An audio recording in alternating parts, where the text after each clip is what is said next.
جو شخص خود اپنے اوپر حکومت کرنا نہیں جانتا، یاد رہے کہ وہ ہمیشہ دوسروں کا غلام رہے گا۔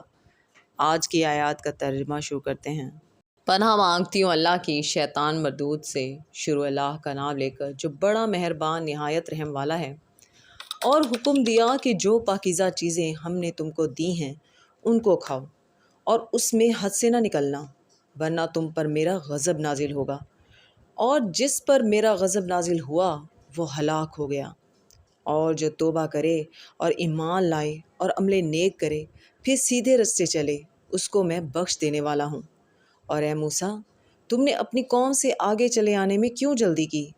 کہا وہ میرے پیچھے آ رہے ہیں۔ اور اے میرے پروردگار، میں نے تیری طرف آنے کی جلدی اس لیے کی کہ تو خوش ہو جائے۔